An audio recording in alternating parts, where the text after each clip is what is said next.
എന്ന് പറഞ്ഞ കുപ്പുസ്വാമി എന്ന് നാട്ടുകാർ വിളിച്ചിരുന്ന സാക്ഷാൽ ദാമോദരൻ അയ്യപ്പൻ എന്ന ഒരു വ്യക്തിയാണ്. അദ്ദേഹത്തിന്റെ വസ്ത്രമില്ലാതെ കാലങ്ങളോളം അവിടെ കിടന്ന് നമ്മുടെ കയ്യിലുണ്ട്. അദ്ദേഹം ജീവിച്ചിരിക്കുന്ന കാലത്തെ പിക്ചറുകളും മരിച്ചപ്പോ അതുകൊണ്ടുണ്ടാക്കിയ നേട്ടങ്ങളും ഒക്കെ നമ്മുടെ കയ്യിലുണ്ട്, പ്രൂഫുകളായിട്ടുണ്ട്.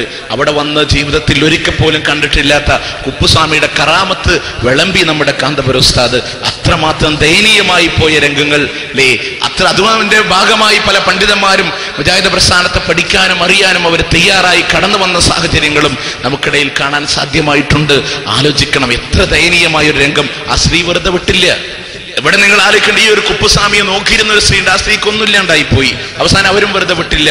ഇത് കുപ്പുസ്വാമിയുടെ മുടിമുക്കിയ വെള്ളം എന്ന് പറഞ്ഞ മൂപ്പരും ഒരു തലക്കെന്ന് കച്ചവടം തുടങ്ങി. അല്ലെ, ബിസിനസ് ഇത് മൈൻഡാക്കി ഇതിനെ മാറ്റി എന്നുള്ളത്.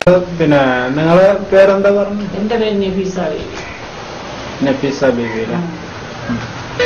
അല്ല, അദ്ദേഹം എവിടെയാണ് ജനിച്ചത്? ജനിച്ചത് ചെങ്കോട്ട, തമിഴ്നാട്ടിൽ. വസ്ത്രം വലുതായിട്ട് ധരിക്കത്തില്ല. പിന്നെ വലിയ തണുപ്പൊക്കെ വരുമ്പോഴത്തേക്ക് ഞാൻ ദിവസവും തുണിയൊക്കെ ചുറ്റി കൊടുക്കുന്നത്. പിന്നെ ജീവിതത്തിൽ ആദ്യം എങ്ങാണ്ട് ചെറുപ്രായത്തിലെങ്ങാണ്ട് ഉടുത്തിരുന്ന തുണിയാണ് ഈ മുൻവശത്ത് കഷ്ണങ്ങളായിട്ട് മുറിച്ചിങ്ങനെ തൂങ്ങി കിടക്കുന്നു.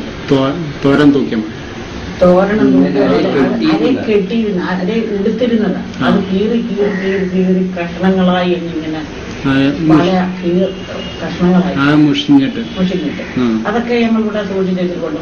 മയ്യത്തിൽ നിന്ന് വെട്ടിയെടുത്ത് സൂക്ഷിച്ചിട്ട്. കറാമത്തുകളെന്ന് വെച്ചാൽ ഇദ്ദേഹം പിന്നെ ഒന്നും വെളിയിലോട്ട് അറിയിക്കത്തില്ല. അങ്ങനെയാ കറാമത്തുകൾ ഒന്നും. അദ്ദേഹത്തിന്റെ പേരെന്തായിരുന്നു പറഞ്ഞു? നീ എന്നെ ഉപ്പാന്ന് വിളിക്കരുത്, ഉപ്പാന്ന് വിളിക്കരുത്, എന്നെ ബാവാണ്ട് വിളിച്ചേക്കണം, ബാവാണ്ട് വിളിച്ചേക്കണം പറഞ്ഞു. അതെന്തോ അർത്ഥത്തിലാണെന്ന് എനിക്ക് അറിയത്തില്ല. പൂപ്പാന്ന് നാട്ടുകാർ വിളിക്കുന്ന പോലെ ഞാനും പൂപ്പാന്ന് വിളിച്ചു. അവരെന്താ ഇദ്ദേഹത്തെ വിളിക്കുക?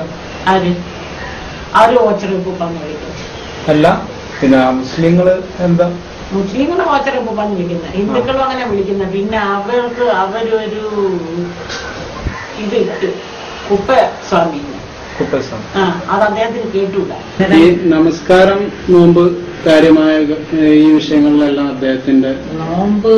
പിന്നെ അദ്ദേഹം നോമ്പ് പിടിക്കുമല്ലോ, പക്ഷെ നമുക്കതിനെ പറ്റി അറിയില്ലെന്ന് വെച്ചാലേ നമ്മൾ ആഹാരം കൊണ്ടുവന്ന് അവിടെ വിൽക്കുന്നല്ലാതെ അദ്ദേഹം അന്നേരം നമ്മൾ വിൽക്കുമ്പോൾ കഴിക്കത്തില്ല.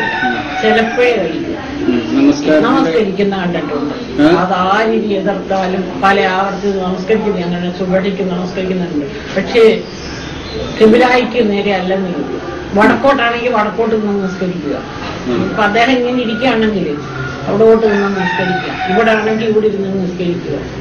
ഈ പകലെങ്ങും മറ്റുള്ളവർ കാണുക ഞാൻ 2-3 പ്രാവശ്യം കണ്ടിട്ടുണ്ട്.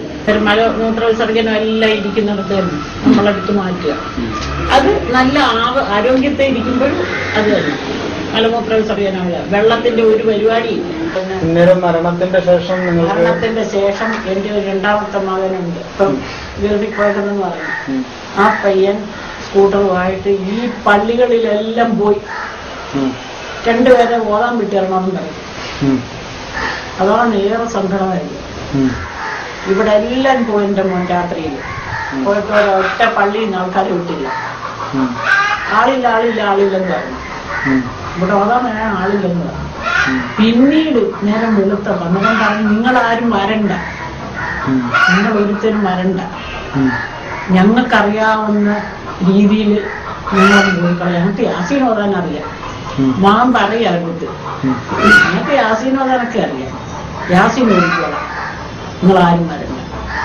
അങ്ങനെ തഴഞ്ഞ രീതിയിൽ ഇവിടുത്തെ ജനവർഷം അങ്ങോട്ട് കണ്ടു കഴിഞ്ഞപ്പോഴത്തേക്കും മണ്ണിനുള്ളിൽ ഇട്ടാ താഴാത്ത ജനമാണ് ഇവിടെ വന്ന് തിങ്ങിയത്. അപ്പോഴാണ് ഇവരൊക്കെ അങ്ങോട്ട് ഉയർച്ച തലപൊട്ടി. ഇത്രയും ജനം ഇങ്ങനെ വരാമെങ്കിൽ ഇനി ശേഷം എന്തായിരിക്കും ഇവിടം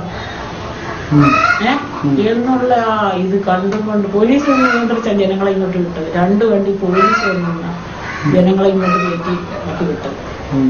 ജനപ്പെരുപ്പം കണ്ടപ്പോ പള്ളിക്കാർക്കൊക്കെ ഒരു ബഹളം, മയ്യത്ത് കിട്ടിയതുള്ള. എന്നിട്ട് രഹസ്യമായി ചില പള്ളിക്കാർ വന്നേച്ചു, ഇവിടെ കൊടുക്കല്ലേ ഞങ്ങൾക്കാണ്. എന്നിട്ട് ഇവിടെ മയ്യത്തിറങ്ങുന്ന പള്ളി അല്ലല്ലോ, ഇവിടെ ആർക്കും പ്രതീക്ഷയില്ല ഇവിടെ അടക്കുമെന്ന്. പിന്നീട് ഇവിടുന്ന് ജനം ഇങ്ങോട്ട് വന്നു. അന്ന് നമുക്ക് ഒരു സംസാരിച്ച മന തരത്തില്ലെന്ന് ഇങ്ങോട്ട് തരത്തില്ല. അദ്ദേഹം ചെയ്തതുപോലെ വസിയത്ത് ചെയ്തതുപോലെ ഞങ്ങൾ ഇവിടെ അടക്കും, അല്ലെങ്കിൽ വീട്ടിന്റെ ഉള്ളിൽ കിടക്കും. അന്നേരം പിന്നെ ജനങ്ങളുടെ ഈ തർക്കം കണ്ടപ്പോൾ ഞങ്ങൾ ഇതിലങ്ങ് അടക്കാമെന്ന് വിചാരിച്ചു. കേട്ട് ഇത് അദ്ദേഹത്തിന് വേണ്ടിയും കൊടുക്കാം, എന്തെങ്കിലും വരുമാനം ഉണ്ടെങ്കിൽ യതീമായ കുഞ്ഞുങ്ങളെ നമ്മള് വിവാഹം കഴിച്ച് കിട്ടുന്നതനുസരിച്ച്